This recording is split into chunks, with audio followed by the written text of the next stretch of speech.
यहाँ पुनः कोडरमा जिला के इस बागीकाड़ मैदान में खतियानी जोहार के इस यात्रा में उपस्थित हमारे साथ हमारे सरकार में हमारे सहयोगी मंत्री भाई सत्यनारायण भोक्ता जी, यहां उपस्थित विधायक उमाशंकर अकेला जी, यहां उपस्थित हमारे साथ जयप्रकाश वर्मा जी, यहां उपस्थित हमारे गठबंधन दल के सभी कार्यकर्ता साथीगण और विशेषकर आप यहां आए हुए ये सीमावर्ती जिले के विभिन्न गांव से आए हुए, प्रखंडों से आए हुए, पंचायतों से आए हुए आप सभी हमारे किसान भाइयों, माताएं, बहनें, नौजवान साथी, बड़े बुजुर्ग,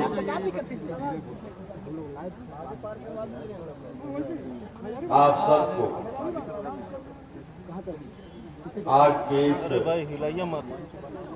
खतियानी जोहार कार्यक्रम में उपस्थित होने के लिए परेशान कर रहे आप सबको नव वर्ष की हार्दिक शुभकामनाएं देते हुए आप सब लोगों को मैं अपनी ओर से खतियानी जोहार करता हूं।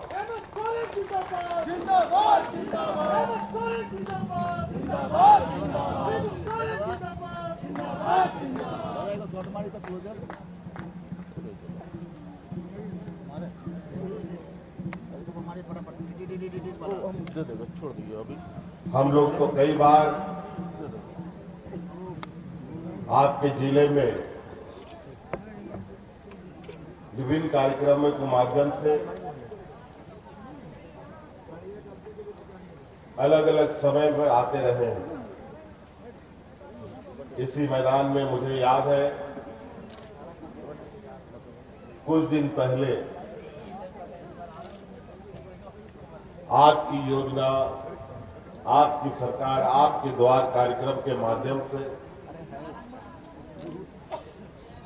हम सब मिले थे और उस समय मुझे बताया गया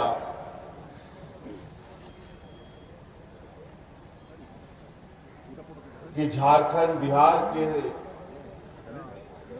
इतिहास में इतना बड़ा जमावड़ा कोडरमा जिला में कभी नहीं हुआ।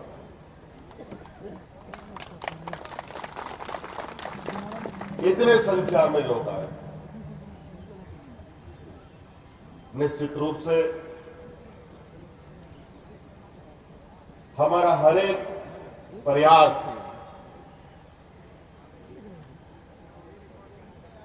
यहां के गांव, किसान, मजदूर, बेरोजगार, निरीह, कमजोर, असहाय,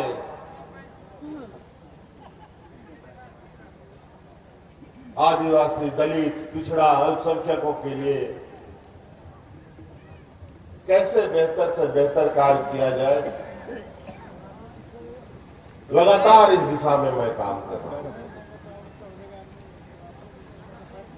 राज अलग हुए हम लोगों का 20 वर्ष हो गया, 20 वर्ष से अधिक होने जा रहा है।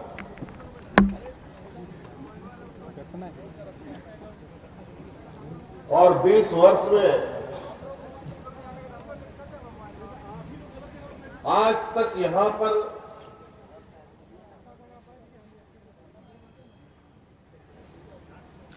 कौन मूलवासी है इसका पहचान कभी नहीं होगा। और यही वजह है कि जो यहां के मूलवासी लोग हैं, इन मूलवासी लोगों के हक अधिकार की विगत 20 वर्षों तक इनके अधिकारों की लूट खसोट होती रही है।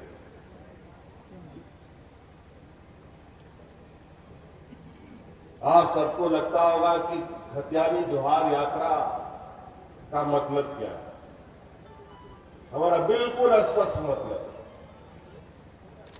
खतियानी जोहार का मतलब अपना पहचान। आप किस मां बाप का बेटा है, ये आप अपना सर्टिफिकेट बनाते हैं।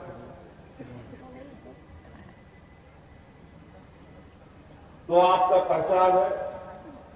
वैसे ही राज्य का भी आपका पहचान होता है। देश के लिए भी आपकी अलग पहचान होती है। आप विदेश जाते हैं तो आप कैसे कहते हैं कि हम भारतीय हैं? क्यों कहते हैं कि हम भारतीय हैं? तो उसी तरीके से भारत में हम झारखंडी कैसे हैं, इसका पहचान भी हमारा जरूरी है।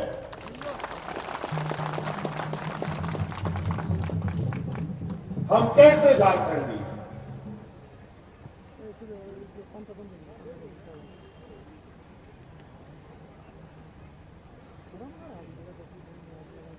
मनुष्य को 2 पैर मिला है, 2 हाथ मिला है काम करने के लिए और चलने के लिए। मनुष्य का काम विचरण करना है, दुनिया घूमता है।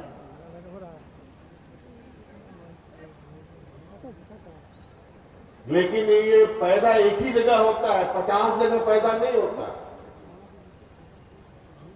उसका नींव एक ही जगह होता है। बड़ा बड़ा टहनी हो सकता है, बरगद जैसा बड़ा पेड़ हो सकता है, लेकिन उसका बीज एक ही होगा।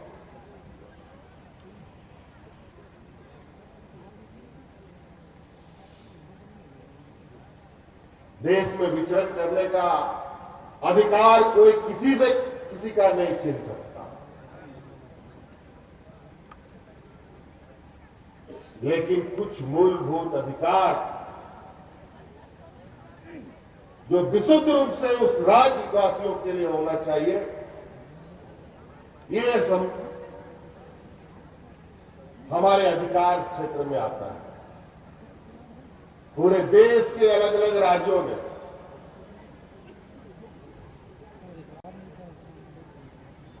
लगभग देश का सभी राज्य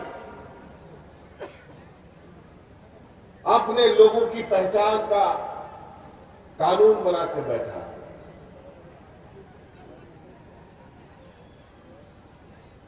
और मुझे लगता है झारखंड ही एक ऐसा दुर्भाग्य राज्य है जहां आज तक कौन झारखंडी है,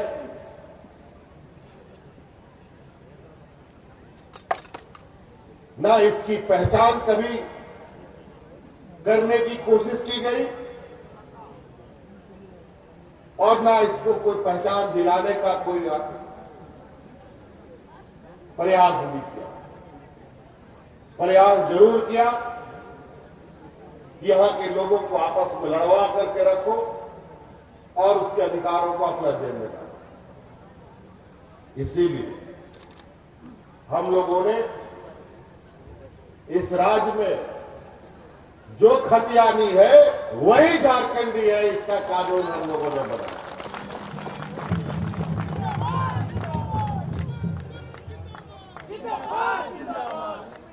और वो इसलिए बनाया कम से कम यहां पर थर्ड फोर्थ ग्रेड में जो नौकरियां हो वो 100% यहां के खतियानधारी को ही मिले, दूसरा को ना मिले।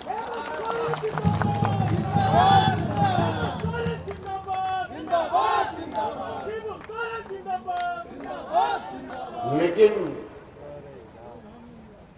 बड़ा विडंबना है इस दुनिया में कि इंसान का भी दुश्मन हो सकता है। लेकिन ये वास्तविकता है गरीब, कमजोर, आदिवासी, दलित, पिछड़ा, अल्पसंख्यक का दुश्मन बड़े बड़े पूंजीपति सदियों से रहे। आदिवासी, दलित, पिछड़ा, अल्पसंख्यक सामाजिक, आर्थिक, राजनीतिक रूप से अगर वो मजबूत हो गया तो पैसे वाला लोग का घर में बर्तन कौन मांजेगा? उसके यहां दाई कौन खटेगा? ड्राइवर कौन खटेगा? उसका खेती बाड़ी कौन जोतेगा? और यही वजह है आज जिस राज्य को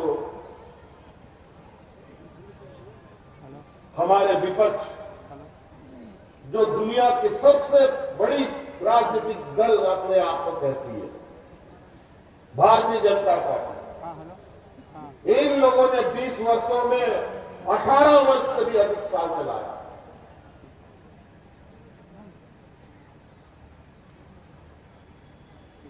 और इनको बहुत बड़ा अनुभव है देश चलाने का। गुजरात, महाराष्ट्र जैसे राज्य को चलाने का जो सबसे अग्रणी राज्य अपने आप देश में है। मुझे ये बात समझ में नहीं आता, भाई गुजरात को आप लोग आगे बढ़ा सकते हैं, महाराष्ट्र को आगे बढ़ा सकते हैं, दिल्ली को आगे बढ़ा सकते हैं, लेकिन झारखंड में कैसा आप लोग काम कर गए 20 साल में कि देश के सबसे पिछड़े में मैदान में चला गया? कौन सा पाठ पढ़ा दिया इस झारखंड के व्यवस्था में? कौन सा गुण आप लोगों ने मिला दिया कि झारखंड सबसे पिछड़े राज्यों में से गिनाने लग गया? बिल्कुल अस्पष्ट है। झारखंड सोची समझी षड्यंत्र के तहत इस राज्य को इन लोगों ने पिछड़ापन के गर्त में ढकेला है। बहुत सुनियोजित तरीके से इन लोगों ने आपके हक अधिकार को मारा है। यहां के बड़े बड़े कल कारखानों को बंद करने का, उसको दिवालिया करने का काम किया। दूर नहीं जाएंगे, कोडरमा जिला जहां देश का सबसे उम्दा क्वालिटी का अमृत मिलता है,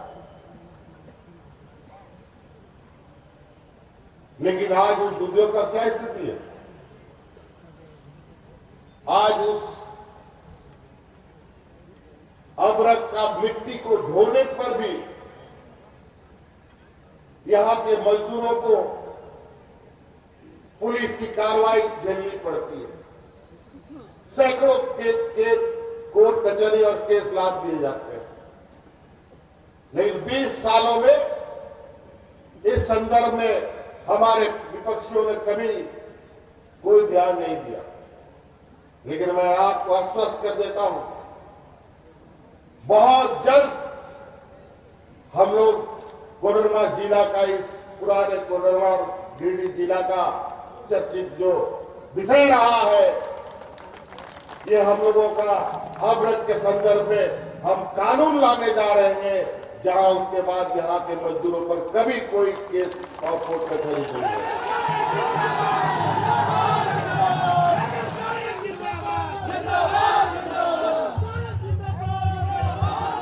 कभी इन लोगों ने इस संदर्भ में नहीं सोचा कि कितना गांव, कितने मजदूर इसमें अपना परिवार चलाते हैं। आज इस पर हम सरकार बनने के बाद से ही निरंतर कई प्रयास हमने किया, और प्रयास करते करते अभी हम लगभग अंतिम पायदान पर है मंजिल के, और बहुत जल्द आपके सामने अमृत को लेकर के एक नई नीति सरकार बनाने जा रही है, जहां पर यहां के मजदूरों को और यहां के पुनः उस रोजगार को जो मर चुका है उसको जीवित करने का काम करें।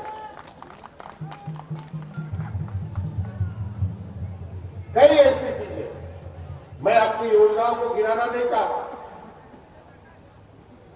हम अपने कार्यों के माध्यम से यहाँ के गांव, गरीब, गुरुआ लोगों के चेहरे पर मुस्कान देखना चाहते हैं। गांव देहात का तो लोग है ही, साथ साथ में हमारे साथ काम करने वाली इतनी बड़ी फौज जो खड़ी है सरकारी व्यवस्था में कर्मचारी के रूप में, उनके भी चेहरे पर हम मुस्कान देखना चाहते हैं। और आज यही वजह है, आज इस राज्य में बूढ़े बुजुर्गों के लिए, विधवाओं के लिए, विकलांगों के लिए देश का ये पहला राज्य है जिसको सबको पेंशन देने का कानून हम लोग बनाए। आप लोग बताइए, कोई गांव में बूढ़ा बुजुर्ग बिना पेंशन का है क्या? कोई विधवा महिला बिना पेंशन का नहीं मिलेगा। और उसी तरीके से पेंशन एक ऐसा विषय है जो बुढ़ापे का सहारा होता है। आज हमारे सरकारी कर्मचारी पेंशन की मांग करते थक गए। इनके पेंशन को इन लोगों ने बाजार में लगा दिया और बाजार की स्थिति ऐसी है कि कब बाजार किधर पलटी मार दे किसी को कुछ पता नहीं। आज इसीलिए ये झारखंड ये पहला राज्य है जहां यहां के कर्मचारियों को पुरानी पेंशन लागू करने का काम किया है।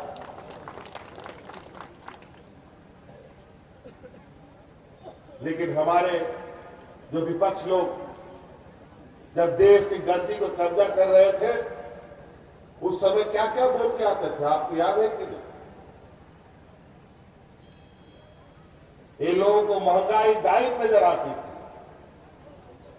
आलू, प्याज, तेल, नमक 10 पैसा दाम इधर से उधर होता था, सड़क पर कूद जाते थे और छाती फाड़ फाड़ के चिल्लाते थे कि महंगाई आसमान छू रहा है। और आज महंगाई क्या जमीन छू रहा है क्या?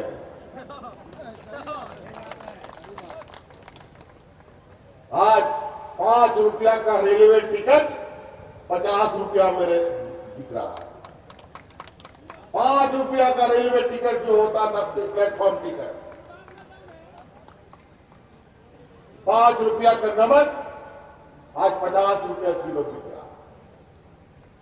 गरीब के थाली से पहले सब्जी गायब कर दिया, दाल भी गायब कर दिया, अब चावल भी गायब हो गया। खाली थाली पड़ा हो, खाइए क्या करिए।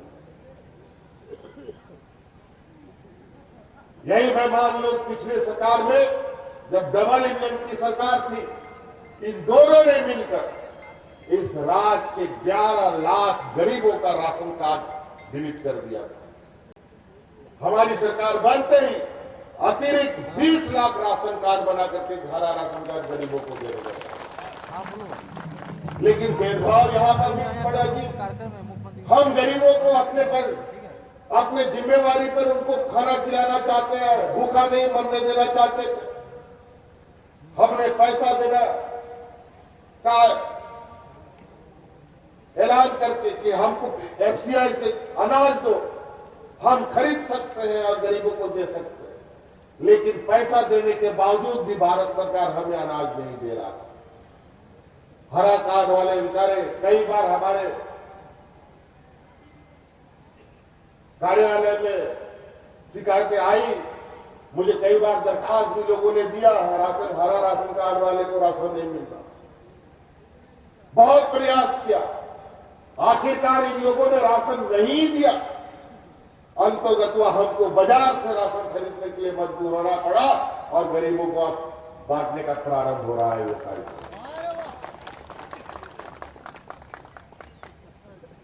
ये स्थिति है। डबल इंजन की सरकार का ये चेहरा रहा। और अभी जब राज्य की विभिन्न समस्याओं का समाधान और गांव में जा करके पदाधिकारी कर रहे हैं, शिविर लगा करके पदाधिकारी कर रहे हैं। जो कभी पदाधिकारी अपने ब्लॉक कार्यालय की कुर्सी से हिलता नहीं था, आज बैलगाड़ी में, ट्रैक्टर में, ठेला, मोटरसाइकिल में जा करके गांव में शिविर में बैठ करके गरीबों की समस्या सुन रहे हैं, समाधान कर।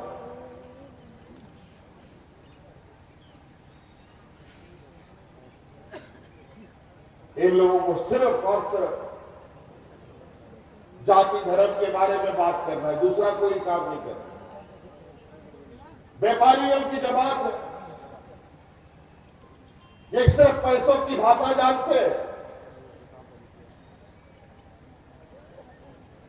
कैसे बेचा जाए और कैसे खरीदा जाए।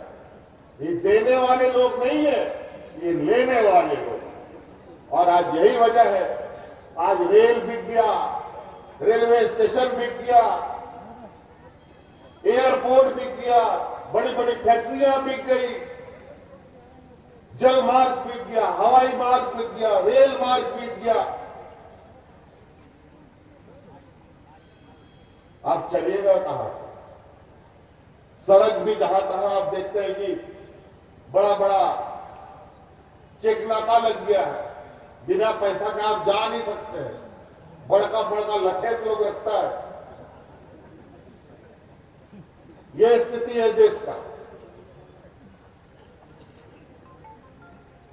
400 रुपया का गैस सिलेंडर आज 1200 रुपया में भी नहीं मिलता है।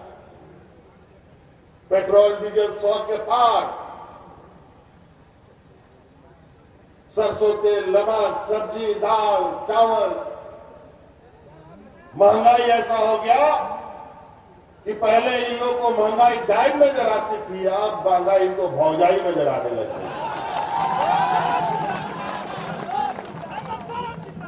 क्या सवाल?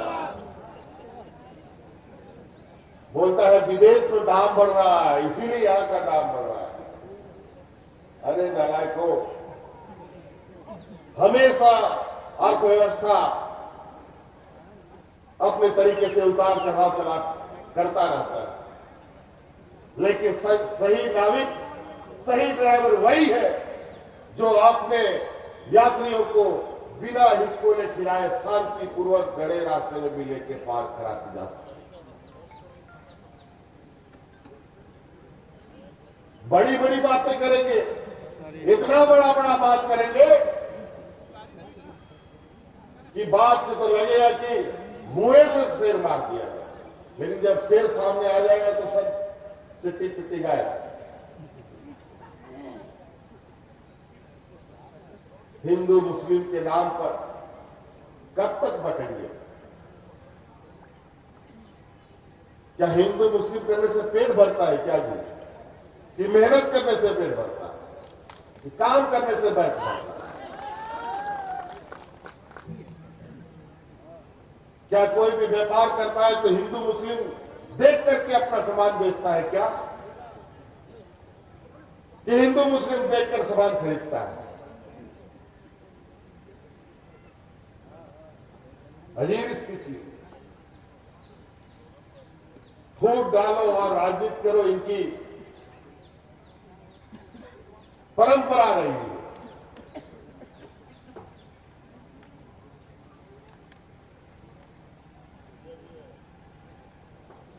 इसलिए साथ ही बहुत सारे ऐसी चीजें हैं,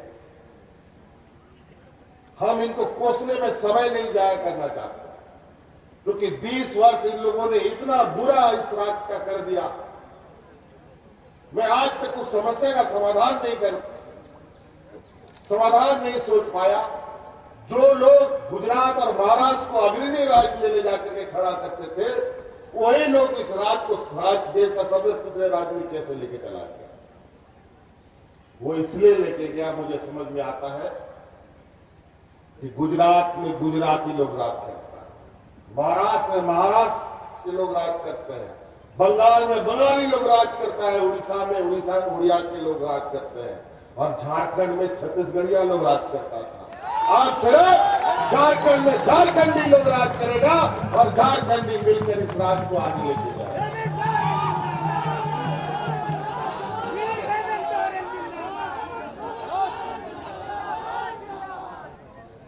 वो लोग क्या समझ पाएगा यहां के झारखंडियों की भाषा और संस्कृति? और इसीलिए हमने कहा है, पदाधिकारियों को भी कहा है, अभी कोई भी पदाधिकारी हमारे ग्रामीणों के साथ, हमारे कृषकों के साथ, हमारे आम जनों के साथ संवाद करेगा तो सबसे पहले उसको जोहार से संबोधन करेगा, दूसरा कोई शब्द नहीं बोलेगा।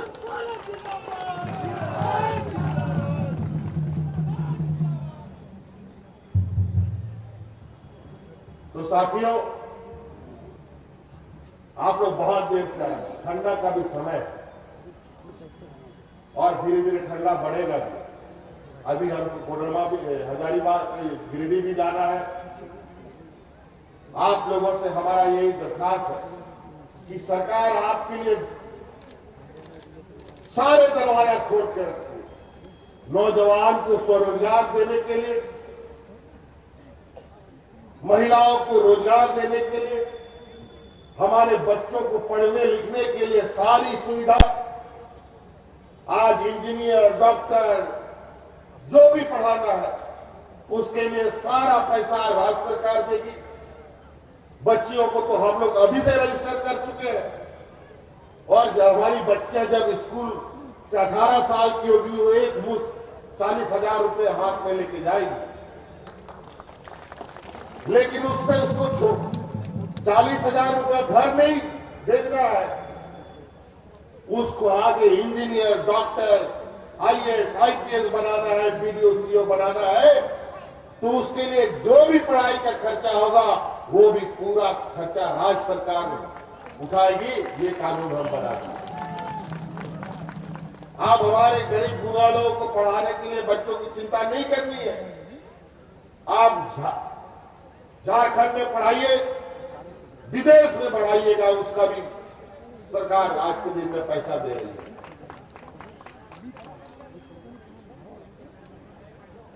इसलिए आप सब लोगों को नव वर्ष की हार्दिक शुभकामनाएं। मकर संक्रांति भी अभी अभी हम लोग पार किए, उसके लिए भी बहुत बहुत शुभकामनाएं देते हुए सरकार के कार्यालयों में जाइए। अभी शिविरें भी फिर से लगाएंगे हम, उन शिविरों में जाइए, सरकार की योजनाओं का लाभ ले ताकि सभी लोगों को उसका लाभ मिल सके। या मुझे लोगों ने कहा है कि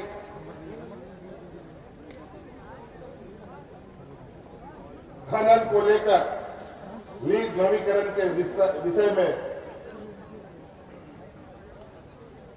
कुछ दो बात कहें। आपको याद होगा पिछले 2013-14 में लीज खत्म हुआ था, उस समय भी हम ही थे जब हमने आपका अवधि विस्तार किया। अभी का क्या अद्यतन स्थिति है? थोड़ा आज के दिन में नए नए कानून, नए नए तरीके से भारत सरकार कहानियां गढ़ रही है।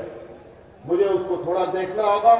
निश्चित रूप से राज्य के लिए जो बेहतर निर्णय होते हैं, उसी निर्णय के साथ जो राज्य की भावना होती है, उसी भावनाओं के साथ सरकार निर्णय लेती है और उसी अनुरूप आज इस विषय पर भी निर्णय सरकार लेगी।